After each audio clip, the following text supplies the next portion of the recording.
මාතර මහේස්ත්‍රාත්වරයා විසින් නිකුත් කළ ලද තමන් අත්අඩංගුවට ගැනීමේ වරෙන්තුව අත්හිටුවීමේ නියෝගයක් නිකුත් කළ ලෙස නියෝගයක් ලබා දෙන්නයි පොලිස්පති දේශබන්දු තෙන්නකෝන් විසින් ගොඩ කරන ලද රිට් පෙත්සම පිළිබඳ නියෝගයේ මාර්තු මාස 17 වනදා දක්වා අභියාචන අධිකරණය අද කල් තබන ලදී. දේශබන්දු තෙන්නකෝන් විසින් ඉදිරිපත් කළ පෙත්සමක් දීර්ඝ ලෙස කරුණු සලකා බැලීමෙන් අනතුරුව අභියාචන අධිකරණ මිනිසුණු මඩල විසින් මෙම නියෝගය නිකුත් කරනු ලැබුවා. පසුගිය වසරේදී වෙලිගම වෙඩි තැබීමේ සිද්ධිය සම්බන්ධයෙන් තෙන්නකෝන් අත්අඩංගුවට ගැනීමට මාතර මහේස්ත්‍රාත්වරයා නියෝග කර තිබේ.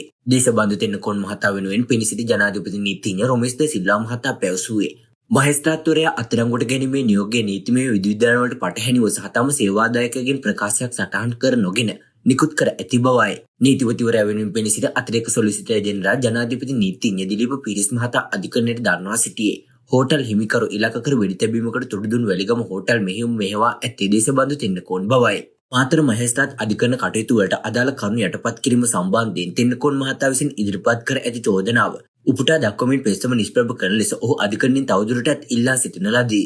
මේ අතර දේශබන්දු තෙන්නකෝන් අත්අඩංගුවට ගැනීමට පොලිස් කණ්ඩායම් 6ක් විමර්ශන ආරම්භ කර ඇති අතර මේ වන විට ඔහු සිටිනවා යයි සැකපිට ස්ථාන 10කට ආසන්න සංඛ්‍යාවක් පරීක්ෂා කර ඇති බවත් තවත් ස්ථාන 18ක් සඳහා බොදු නිලධාරීන් යොදවා සිටින බවත් අපරාධ පරීක්ෂණ දෙපාර්තමේන්තුව මාතර මහේස්ත්‍රාත් අධිකරණයට කරුණු වාර්තා කරා.